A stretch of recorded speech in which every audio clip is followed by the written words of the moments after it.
Are there any other benefits that you feel that you've got from working in a consulting role that's different to what people may have got from working in a product role?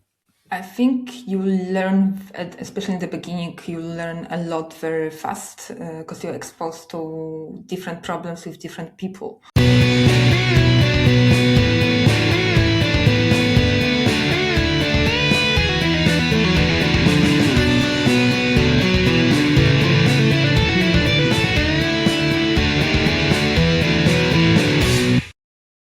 Hey, welcome to the podcast, Paulina. I'd love to hear a Hello. little bit more about your experiences of speaking at conferences and how that's been beneficial. I think it's beneficial to be involved in the community and put yourself out there because also when you teach or you speak to the people, you need to be able to understand the topic very in depth, to being able to explain it very simply. So I think one part is to being able to understand what you're talking about on the much higher level. It pushes you to this. Other way, it pushes you to be kind of in the center of attention, which we are as an engineers usually not the best with. At least I was not, and still sometimes I'm quite scared of it. But and when people come and discuss with it afterwards, so you have gained a lot of different perspectives on the topic. And other thing, I think, especially if you are self-employed as I am, it gives you also, you're getting exposed, so you have easier way to being able to build the network, get connections with people, get involved back into the community. So I think it's, different aspects we can look into it. Awesome. So if I kind of sum that up, then one is deepening that understanding of the topic. So, it's great to learn by doing, but you reinforce that knowledge by teaching it, by sharing it with somebody else, whether that's writing or speaking, and in this case, speaking. You're, should we say, feeling the fear and doing it anyway. So going out, putting yourself in public, learning, I guess, to be a more effective communicator. And then it's building that personal brand. As you said, you're running a business, so it's very helpful for that. Is that a fair summary? Yeah, I think so. And Awesome. yeah. Awesome. So going out there and speaking in public, then, that's a challenge that I think a lot of engineers face. How have you tackled that, and how has it then helped grow the business or grow your career? I think especially when you work with not into as an internal position, but as a with external customers, you need to be at the same time very good communicator. So what helped me to being able to communicate my ideas better on the bigger crowd without being stressed, or being able to learn how to tackle stress when being able to communicate, because very often we talk with the decision people, with the C-level executives. So it's very similar feeling when you talk to the customer versus how you talk in front of the public. Is it a meetup? Is it a conference? Or is it a small group when you run a course or teach something? Or is it a demo in the team? I think the feeling is similar. But again, communication, I think it's the best what you can get out of it. Yeah. It's interesting. I find it quite different talking to a big bunch of people versus talking to a small group of C-level execs. I feel I've got a easier to relate to the small bunch of C-level execs because very, very focused. I've generally got a better understanding of where they are and normally more on the same page. So I find that and speaking in public to a larger audience a little bit more of a challenge, because I'm thinking, are my audience going to be very new to the subject? Are they going to be experts? Or what if I've got the range in between? How do I find that balance? How do you tackle that problem? I think, in the conferences, very often you can figure out, say, what level is your talk. And it depends, because if it's bigger conference, very often you have different tracks. So people can choose if they want to come to your talk or they want to choose something else. On the smaller ones, usually you have one lineup. So you need to tackle, wider group and use cases with people with different experience. And I think you cannot make everyone happy. But if you talk with as you mentioned, with a smaller group of executive, you usually go much more in depth with a topic and with very specialized use cases, which is applying to their problems or their issues, to their company and their structure and what they're using. So I think in the conferences, you always go a bit more broader versus or more general versus what you do with the executives. Yeah, I think that hits the nail on the head of why I'm more comfortable in that executive thing, because normally by that point I've asked them some questions, I've done a little bit of that kind of consultative role, so I have a far better understanding of where they are and what their pain points are, and I'm tailoring the message very specifically for that audience. Whereas, as you say, in the conference, you have to have that broader one, And it's I guess it's a harder choice. You've got more to pick from. You could go in different directions. So now it's quite a challenge. How did you get started presenting at conferences then? What was the first step, and how could somebody emulate that? I used to organize meetups with, or even events during university years on the in tech. I was in the tech university, so within tech topics and tech stuff. So that was, I think, the first steps. Then, as an employee, we're organizing some meetups for different groups in Copenhagen. And then I went self-employed, and I was missing the community, and I got asked to speak here and there. And I was like, okay, it's a good challenge for me, as I don't, as mentioned before, public speaking, public center or network and brand as well. And also it was nice to build a community and get some community at the same time, because most of the time, especially in the beginning, you work on your own. You are, you wear 5, 10 hats sometimes. So I know that feeling. Yes, it's nice having that community, isn't it? That's one of the things I enjoy with doing this podcast. I get to meet lots of interesting people and talk to them, and have that broader context than if just sat in the office on my own. yeah, definitely. I think you also can, learn more because you see different perspective. The same is in consulting. You can go and see different projects. The same when you go to the community, people are working in the different places with different projects with different approach. So I think you can also learn from each other quite a lot. Yes, I think that's an underrated aspect of consulting, isn't it? That you do end up dropping into different projects at different stages. You see different technology, you see different teams and how they work, and you get that much broader perspective of how things are. Are there any key lessons that have really stood out to you from working as a consultant? That's I think one of the mention when you get different perspective and different approach, and from one perspective everyone has very different problems, and from another one it's the same problems, and you see that okay, this you have too many tools, there's too many processes, too little, over communication, under communication, and so on. It's the same problems, just in the different color or different shade of color very often, because you need the same stuff, especially if I'm specialized within DevOps and platform. So if you go with the same platform team or DevOps team, or it's not, we cannot reinvent the wheel each time. They still need to have, GitHub, Artifactory, pipelines, or centralized platform. And okay, are we connecting, one cloud provider to it? Are we connecting on-prem server to it, and so on? Problem's gonna be very similar, just slightly different. Yeah, absolutely, absolutely.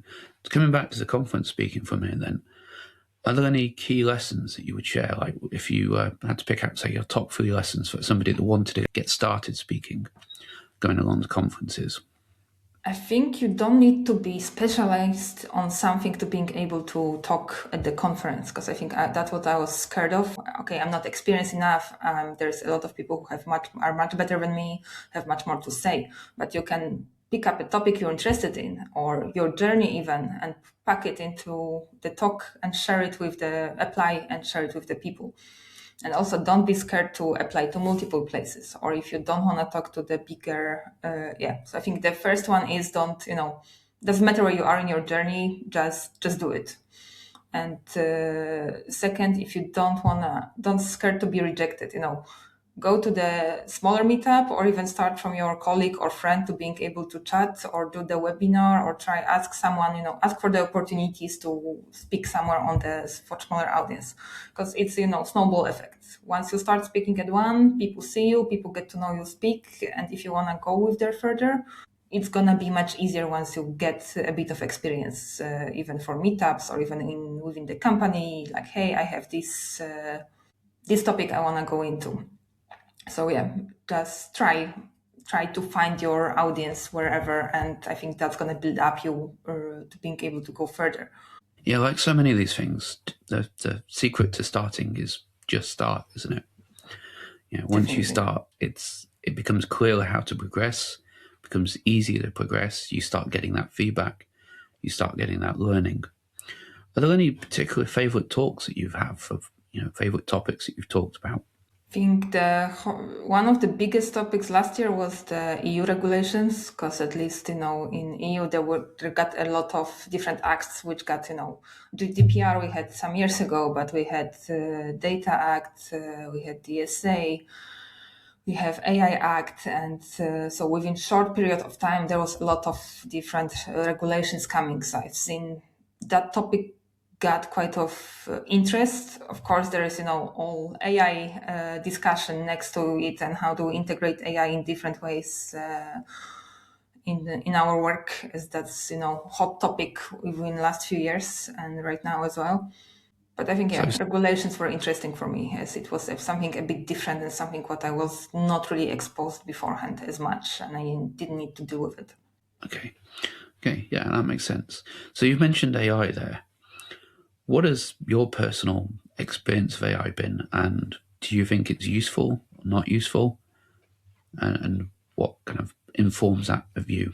I think it's useful, but you need to know how to use it efficiently and to get a good result and to get your job faster. Of course, we have plenty of different tools in our workflows in our job, and there's and you need to learn on the different levels how to tackle AI, because you have people, you have processes, and you have tools within the organization. And very often I see the organization, okay, let's get all the tools, but we don't have processes, or we don't teach people how to use it, or we don't teach business how to use it, even if the tech is using it, or we don't have, centralized way of approving what tools can we use and in what way. Because there's also, whole security part, which is people don't look at it, in my opinion, enough in how to and how to teach people to use AI securely. And it doesn't matter if you work in tech as we do, or if my parents work in insurance, and they don't know what they can put or not in the public AI models versus which ones they have within the companies very often. Yeah, that's an underappreciated thought. Sonar did a report on AI and the state of code towards the back end of last year. And one of the things I found really interesting in there is they reported that a huge number of enterprises have bought GitHub Copilot. So I think it was about 70% for their staff. And that's the approved product for them to use for AI coding. And the average engineer was using 4 AI tools. So that means that they're using 3 tools that aren't approved, that have got no guardrails, have got no data retention, have got no protection for personal identifier, PII, or for intellectual property. So as you say, that the security aspect is being grossly ignored or not even considered, kind of almost an unknown perhaps for a lot of executives, and they're not really addressing those issues. Is there anything that you think that a DevOps team and we can do as engineers or as people focused on DevOps that can improve that situation?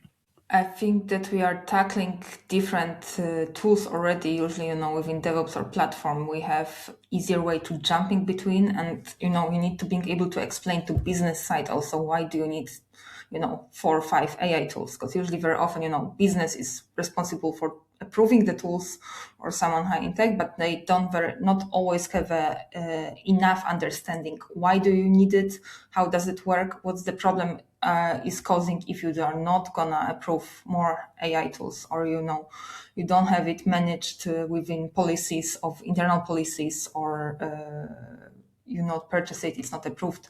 As you mentioned, people are using on average 3 or 4 or 5 tools on the daily basis to being able to work efficiently. So I think it's teaching people where the issue is and why is the issue, and what are the consequences of it. Yeah, absolutely. I think I saw a post from you on LinkedIn recently about companies banning AI. What are your thoughts on that? I think it could be temporary solution, but it's gonna blow up in the long run. Because I see organizations which completely ban the AI, and people are still using tools which are not approved, and that is causing the issues, and that is causing, as it's causing a lot of stuff. And or the same with data. We have AI produced data, and in the short term, I agree. Ban if you don't know how, if you don't have process to tackle it, ban it for the short time, and in the meantime, figure out and learn. Okay, what is it? What do I need to do to being able to approve it, and so on. And then roll it out within the regulations on your company to make it secure, reliable, teach people, get processes, get tools approved, and so on. But in the long run, it's going to be an issue and they're going to also stay behind. So we could say really that banning it is triage. It's a short-term, stop the leak while you figure out the right long-term solution. And it has to just be that short-term solution. Is that fair? Yes, but sometimes the issue is that, short-term becoming permanent. Well, we're quite bad at that as an industry, aren't we? Yeah. we all know that if you show a prototype to people, it might end up getting shipped. Suddenly it's in production, yeah. Yeah, absolutely. Okay, on that, I think I saw something again that you wrote about built to last or just to ship. Do you want to pull at that thread while we're on this topic? Shipping is not only being able to maintain code quality and stuff, long term. You need to be able to, very often, business is focusing, hey, let's do the new features and being able to get to the newest part. But you need to, remain the quality of code, all the patching, updating, upgrading, what is not very often seen as for business as a value. If you are not aware of it, why is it a value in itself? I mean, you need to be secure. If your product is not secure, they're gonna go after you. If you're not patched, you are not secure, and if you not refactor the code, it's gonna be hard to maintain it in the long run. And it's coming, snowball effect, which in the end actually influence business as well. Yeah, absolutely. So coming back to conferences, I'd like to tie that into a subject which I know you're also passionate about. There was an industry conference, I think 2.5 years ago, that got a lot of bad press, having made up female speakers. And I don't remember all the details of it, but it was a terrible situation where a lot of fake speakers have been added to the lineup to try and encourage other prominent ladies to come and talk at the conference to try and represent a better gender balance. But it was all being faked. And we seem to have a continuous problem in this industry that we, very male dominated, we don't seem to be moving forward and addressing that. Is that a fair reflection from what I'm seeing, that we're not fixing it? Are there other problems? What's your view on that? I think, we are slowly moving forward, but the issue is that the problem doesn't start when you work. The problem starts when the people are in the kindergarten. That's a female, that's a male place, or that you can play with this, the boys can play with this. I was looking into research at some point, quite a bit into it. And for example, McKinsey done some research that, why women drop out for the technical, starting from being into math or playing with cars, or then, why female drop out and how many females drop out at every stage of the education, and from primary school when it's okay, from the kindergarten when you have girl and boy games, then you have primary school, math is not for the girls, then you have specialty on the high school level or university, and then women usually want to have a family in many cases, and that was also one of the reasons later on that women even around 30 or in late 20s were dropping out from engineering career, because they couldn't find work-life balance with having, for example, family and having career at the same time. So it's I don't think we can, solve the issue by addressing only one stage of it. I think it needs to start at the beginning. And also on top of it, there's another thing, which is culture. I'm originally Polish. I live for 12 years in Denmark. In Poland, culture, it's much more, at least it was over years, it's slowly changing. It used to be much more chauvinistic. I had cases at university when I was studying mechatronics. So again, engineering, a bit different than IT itself, but where professors in front of 30 people were, asking what am I doing there, or the other girls which were studying were around 10% girls, or, calling us small kids names in front of 50 people. That's Like shocking. in Polish, you can say, for example, Paulina or Paulinka or Kasieńka or others. So how you would call a small girl, for example. So this type of situations also doesn't help to keep girls into engineering and in male-dominated industry. Yeah, So I think that's terrible. I can't believe that's still happening in this day and age.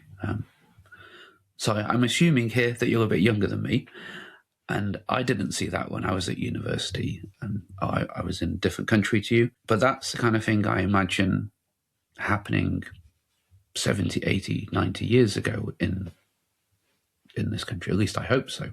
I hope we've moved on from there. So it's quite shocking to hear that's still happening. I'm really sorry to hear that it is. And I think other point also adding to it, and I think that was around 10 years ago. I'm in my early 30s, so, it was around 10 years ago and what was happening.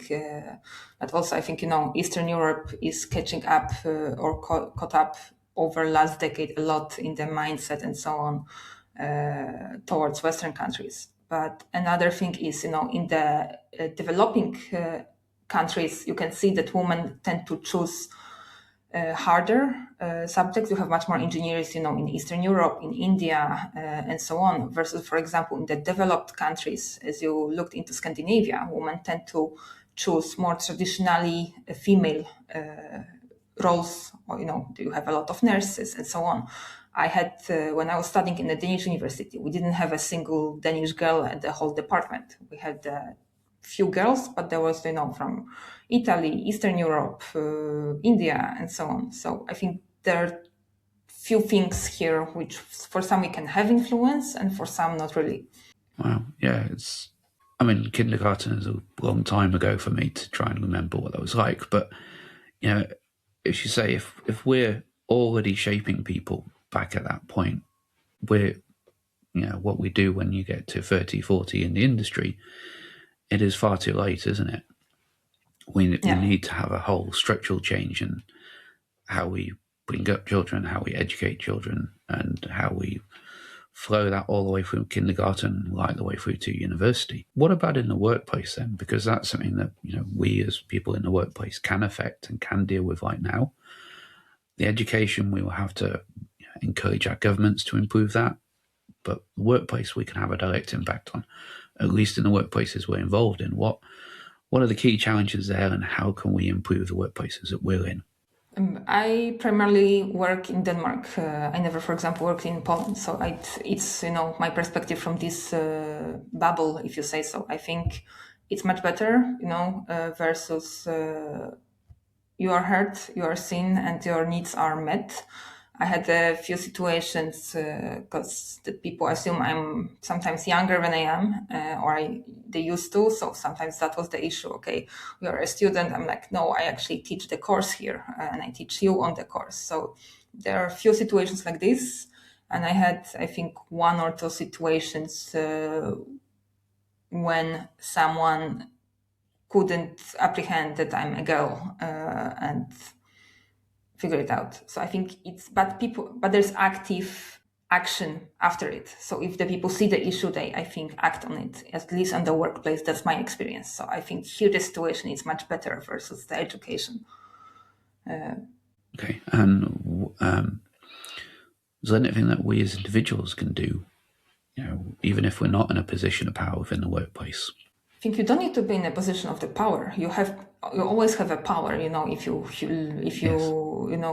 Yes. hearing the other people, if you are not judging them versus, normal stuff, age, look, or where they're coming from, but what they actually know and what's their input and what value are they bringing. Yeah, So, absolutely.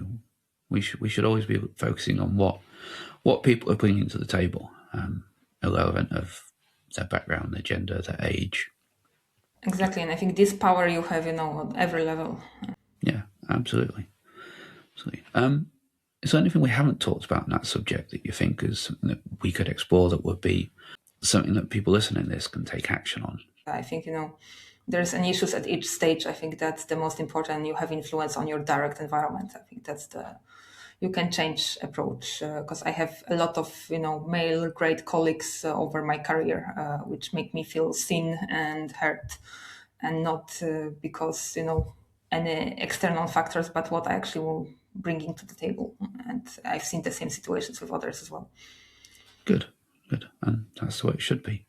So we talked a little bit about consulting then. So if we can pull a little bit of that thread, are there any other benefits that you feel that you've got from working in a consulting role?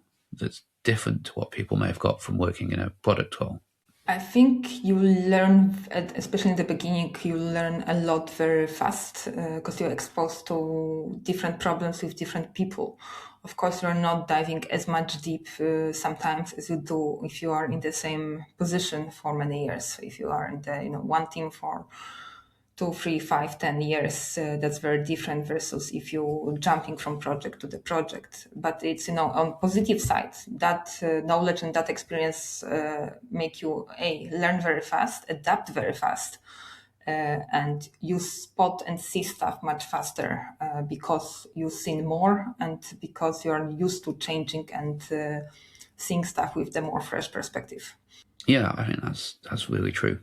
One of the criticisms that gets leveled at us when we do a lot of consulting is that people say, well, you've just gone and built Greenfield. You have no concept of what it's like to maintain it. You don't have to suffer the consequences of your actions. Do you think that's a fair criticism? I think sometimes it is, there is whole spectrum of the consultants and consulting can be done in the right or wrong way. But I think if you're a good consultant, you need to take into consideration that whatever you are built, it needs to be maintained by someone afterwards. And it's also your job to being able to ensure that everything is documented, that the code is maintainable, that it has an owner, that there are processes to be able to maintain it, that there is knowledge transfer, and so on. So I think it's part of the job as a consultant to ensure that that part is also handled.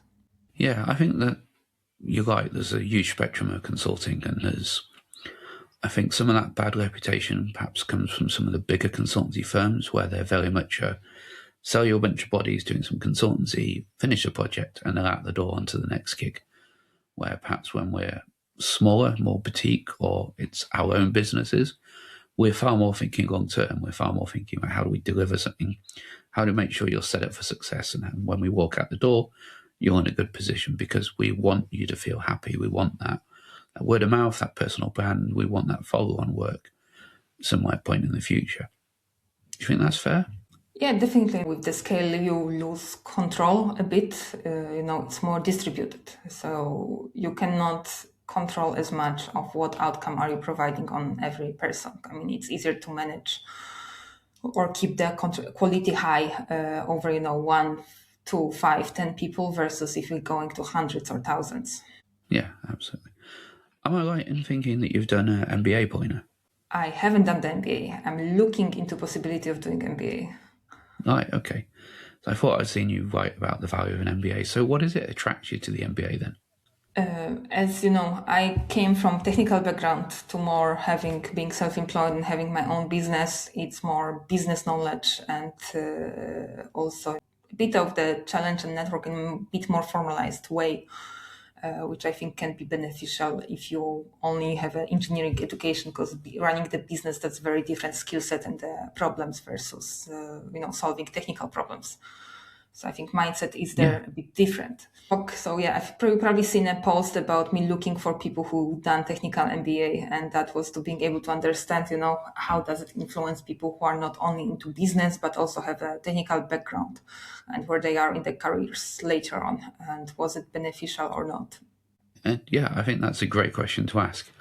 I think it's something that's well worth exploring more because my experience in tech there's always been this kind of viewing that MBAs a bit suspiciously and they're just bean counters that don't understand tech. So I find it's very interesting when I come across somebody in tech that has done an MBA or somebody in tech that is interested in doing an MBA.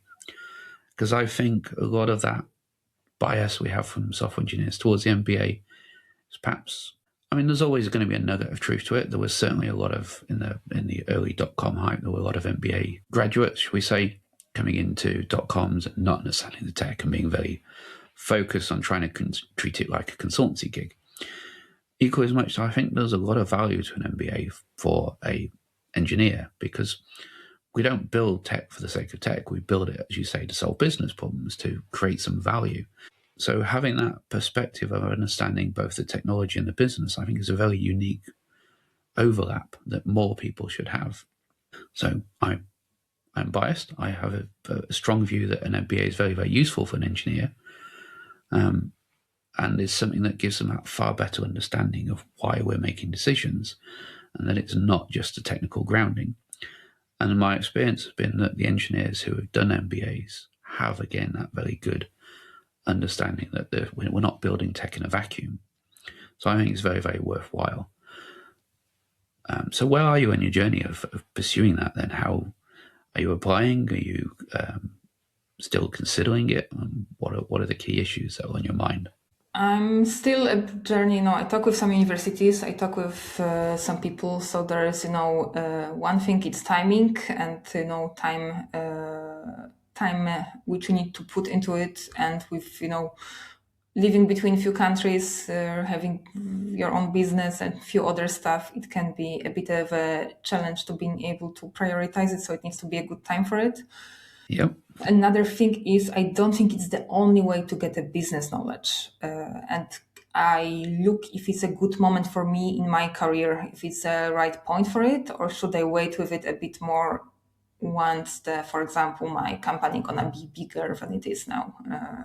Maybe that's gonna be more useful at this point versus now. That was one of the points which some of the people who I talked to gave me, like, okay, maybe it's not a moment yet, but maybe in the few years it's gonna be much more useful for you than now. Yeah, it's a hard balance to strike with that. I did my MBA shortly after I started a family. It's probably not the smartest move, while also running a business. So it was very difficult to balance it all, but I'm really glad I did it. I learned a lot in the process. It was a lot of hard work, but it was very enjoyable. And I think I probably learned more about business from the fact I was running a business and actually doing it. But that higher level strategic element and having the bigger picture concepts to apply to more enterprises, I think was very, very useful as well. So between running a business, having the technical background and the MBA, I think that created a very well-rounded set of experience. Throw into that, having done some consultancy, and I found it very, very useful personally. Yeah, definitely. I think it makes you very useful. But for example, for me, first experience with it was okay. I got a job as a consultant. That was first job. Okay, we're not building tech in the vacuum. I can get it influence the business side and so on. So you can get this knowledge depending where you are on the different ways. But I think certainly I want to do it sooner or later. It's just of timing and having when it's useful, but also a lot of stuff, as you mentioned, we are learning by doing, kind of, and from other people who are in similar position as well. Yeah, and I think an underestimated aspect of the MBA or any good program like that is the networking opportunities. But again, as you say, going on to conferences and speaking, you get to talk to people, you get their feedback, you get that engagement. Leveraging LinkedIn, going on podcasts, all these things are a chance to network and expose yourself to more ideas and to get to know different people and learn from them. So, as you say, there are lots of different ways we can do this. Yeah, and also I think for some people the aspect which they cannot go over, it's also money involvement into MBA. It's not a cheap thing. So you also need to be prepared to being able to pay for it, and it also might influence how much you earn over the time when you're doing the MBA. I mean, of course, there are different ways of doing it. It can be part time and so on, but you also need to put focus onto studying, not only work at the time. Yes, always that balance to try and achieve, isn't there? Awesome. So thank you very much, Paulina. Is there anything else that you'd like to share with my audience? Anything else you'd like them to think about or make them aware of? No, I think we covered. I think very interesting conversation, and thank you for having me. Thank you for coming on. I learned a lot from your opinions. Thank you. That's very kind of you. Anyone that's interested in following up and talking to you a little bit more about speaking at conferences, DevOps, the challenges of improving our situation with the gender balance in the industry, how can they best reach out to you? How can they get in contact? I think the easier it's to find me on LinkedIn by my name, Paulina Dubas. I also have website of one or the other company, but I think the more reachable, I'm on LinkedIn. Okay, and we'll put the links for LinkedIn and your company in the show notes as well. Thank you very much for coming on the show, Paulina. Thank you. I hope you enjoyed that episode of Coding Chats. If you did, please like and subscribe. And feel free to check out these other videos on a similar topic.